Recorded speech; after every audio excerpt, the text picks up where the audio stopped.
Hey guys, welcome back to my channel dear farmer square. इस video में guys हम लोग पढ़ेंगे technology transfer from R&D to production. इसके लिए हमें बताना चाहिए टेक्नोलॉजी ट्रांसफ़र होता क्या है। टेक्नोलॉजी ट्रांसफ़र क्या होता है? अपनी टेक्नोलॉजी किसी और के पास ट्रांसफ़र करना। हमने कोई प्रोडक्ट बनाया, ठीक है। अब प्रोडक्ट बनाने के बाद उसमें हमें समझ में नहीं आ रहा कि हम इसमें क्या ऐड कर सकते हैं, या फिर हमें इसमें और ज़्यादा स्पेसिफिकेशंस चाहिए, या फिर अब हमें इसे मार्केटिंग के लिए देना है, तो और हम लोग इसके कैपेबल नहीं हैं। तो हम क्या करेंगे, अपनी टेक्नोलॉजी को दूसरे इंसान के पास ट्रांसफ़र कर देंगे, ताकि जो सेकंड पर्सन है वो इस पहले प्रोडक्ट के अंदर जितनी भी कमियां हैं उसको पूरा कर सके, या फिर उसको मार्केटिंग कर सके, जो भी काम है उसमें वो कर सके। इसी को बेसिकली कहते हैं technology transfer. As the name suggest that transfer of technology from one person to another, it is called technology transfer. अब हमें क्या पढ़ना है इसमें? Technology transfer from R&D to production, मतलब रिसर्च और डेवलपमेंट से प्रोडक्शन में टेक्नोलॉजी ट्रांसफ़र कैसे करते हैं। जो हमारी टेक्नोलॉजी बनती है वो रिसर्च और डेवलपमेंट में बनती है। वो लोग रिसर्च करते हैं, डेवलप करते हैं उसको R&D डिपार्टमेंट में। उसके बाद ये प्रोडक्शन के लिए जाती है, ठीक है। इसमें बीच में आता है टेक्नोलॉजी ट्रांसफ़र। तो हमारे क्या-क्या नीड होती है टेक्नोलॉजी ट्रांसफ़र के टाइम पे? देखो, बेसिकली 3 चीज़ें होती हैं जो हमें देखनी है यहाँ पे। प्रोसेस, पैकेजिंग और क्लीनिंग, ठीक है। ये 3 चीज़ें होती है हमें टेक्नोलॉजी ट्रांसफ़र करने के टाइम पे देखनी पड़ती हैं। तो जो मैंने बताया था ना आपको टेक्नोलॉजी ट्रांसफ़र के बारे में, वो यहाँ पे शॉर्ट में दे रखा है कि टेक्नोलॉजी ट्रांसफ़र के प्रोसेस में होता क्या है। हमने टेक्नोलॉजी को डेवलप किया, फिर उसको ट्रांसफ़र किया, ट्रांसफ़र करने के बाद फाइनली इसको मार्केटिंग के लिए भेज दिया, मतलब ऑप्टिमाइज़ेशन कर दिया और प्रोडक्शन कर दिया हमने प्रोडक्ट का, ठीक है।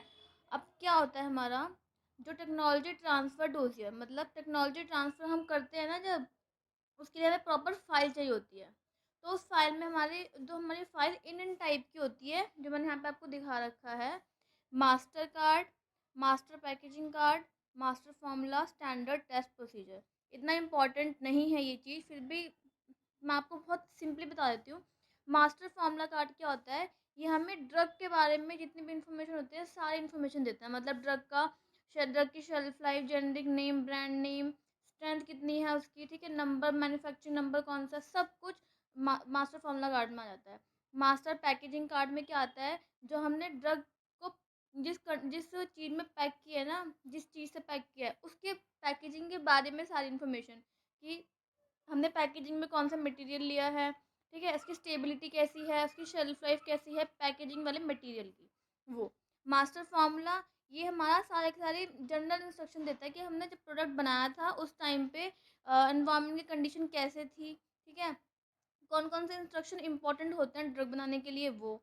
और स्टैंडर्ड टेस्ट प्रोसीजर, ये तो सिंपली नाम से लग रहा है ना कि टेस्ट करने के लिए कौन कौन सी चीज़ें चाहिए होती हैं। मतलब एपीआई और एक्सीपियंट्स की रिगार्डिंग जो इन्फॉर्मेशन होती है ना, वो टेस्ट प्रोसीजर में होती है।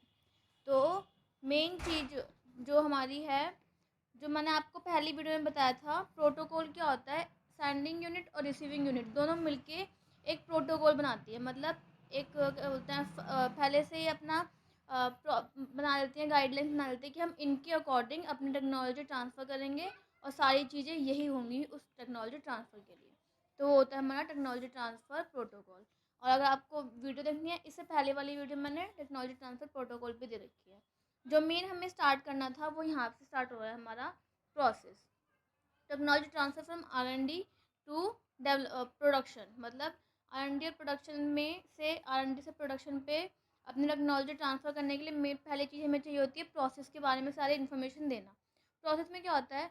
सेंडिंग यूनिट को, रिसीविंग यूनिट को सारी की सारी इन्फॉर्मेशन देनी होती है। ड्रग प्रोसेस करने के टाइम पे जितनी भी इंफॉर्मेशन उनके पास है ना, सारी उनको अपनी इन्फॉर्मेशन सेंड करनी होती है। जैसे कौन सी इन्फॉर्मेशन, अगर आप कोई प्रोडक्ट बनाओगे तो आपको सेकंड पर्सन को वो इन्फॉर्मेशन देनी है, प्रोडक्ट की इन्फॉर्मेशन कौन कौन सी होंगी वो, कि वहाँ पे कौन सा इक्विपमेंट था, ठीक है, किस किस फैसिलिटीज़ बोलते हो, एनवायरनमेंट कंडीशन, ह्यूमिडिटी, और एसी का टेम्परेचर, ये सब कुछ एक्सप्लेनेशन देना होता है उनके बारे में। और हमने मटेरियल कौन सा यूज़ किया है, मतलब एपीआई कौन सा यूज़ किया है, स्टोरेज कंडीशन कैसी है वहाँ पे, ठीक है। किस चीज़ की पढ़ रहे हैं हम? ये हम पढ़ रहे हैं रॉ मटेरियल्स और फिनिश प्रोडक्ट की। ठीक है। अब क्या होगा, हमारा एनालिटिकल मेथड्स, किस किस तरीके से हमने उनको प्रोडक्ट को टेस्ट किया है, कौन डिज़ाइन, किस तरीके से हमारा लैब डिज़ाइंड है, मतलब एसी किस कंडीशन जगह पे लगा है, और ठीक है फ़ैन किस कंडीशन पे लगा है, और बिल्कुल भी मिट्टी वगैरह नहीं है, सब कुछ हमें देना होता है वहाँ पे। वैलिडेशन डेटा, स्टेबिलिटी इन्फॉर्मेशन, सारी की सारी समझ में आया। मतलब मेन मेरा कहने का मतलब क्या है, प्रोडक्ट बनाने के टाइम पे जितनी भी प्रोसेस में हमने इंफॉर्मेशन यूज़ की है ना, सब कुछ ट्रांसफ़र करना होता है। अब क्या आता है, जो डेटा सेंडिंग यूनिट ने रिसीविंग यूनिट को दिया है, अब रिसीविंग यूनिट की वो काम होता है, रिस्पॉन्सिबिलिटी होती है उसको इम्प्लीमेंट करना, उसी के इस चीज़ को इम्प्लीमेंट करना, और इसी के अकॉर्डिंग पे अपना सारा का सारा प्लान क्रिएट करना। Depending on information obtain from sending unit, it is responsibility of receiving unit to create important plan operating procedure and documentation before implementing production. Production करने से पहले सेंडिंग यूनिट की सारी चीज़ें पढ़नी होती हैं, फिर प्लान क्रिएट करना होता है। ये होता है रिसीविंग यूनिट का काम, ठीक है।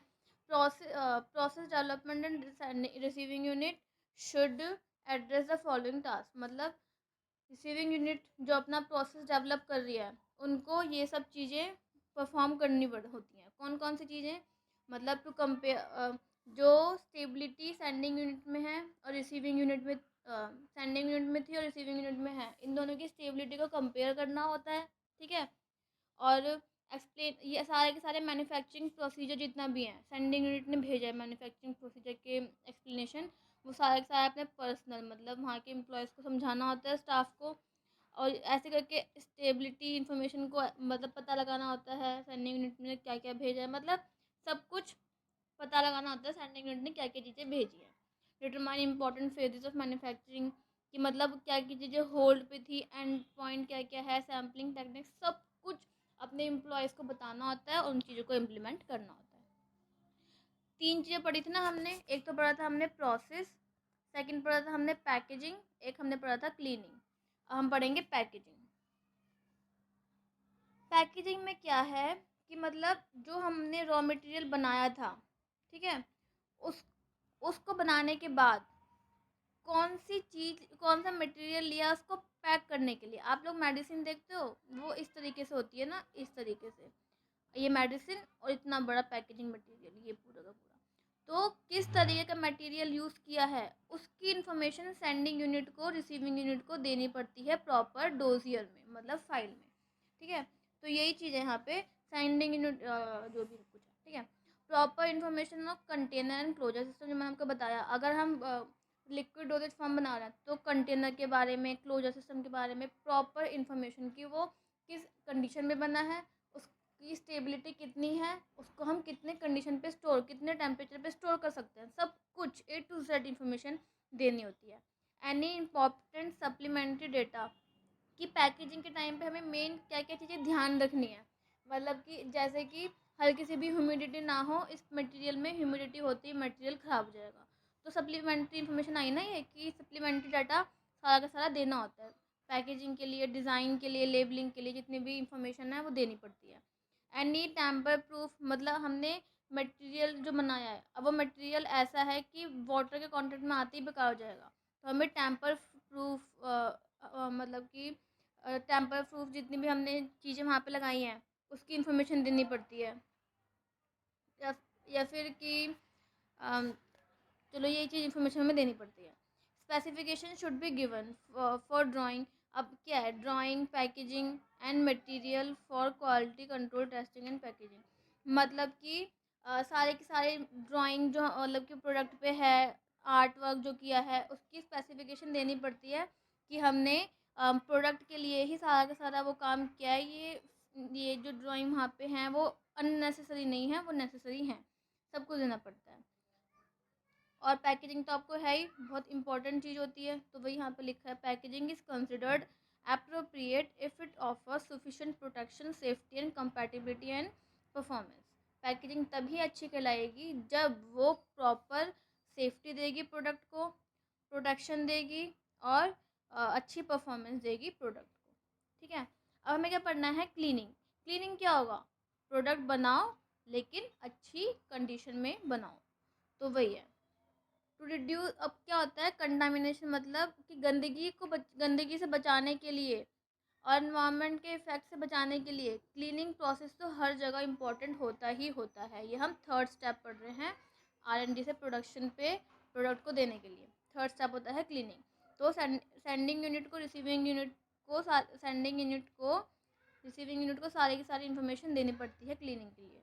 क्लीनिंग में क्या क्या आ जाएगा, मतलब कि information of solubility of API and excipient in vehicle, कि मतलब API कितने कितने टाइम पे सॉल्यूबल हो रहा है, एक्सीपिएंट्स कितने टाइम पे हो रहे हैं, व्हीकल्स कितने टाइम पे हो रहे हैं, ताकि पता चल जाए कि अगर सॉल्युबिलिटी में हल्का सा भी फ्लक्चुएशन आया मतलब उसमें कंटामिनेशन है, किसी चीज़ से वो कंटामिनेट हो चुकी है।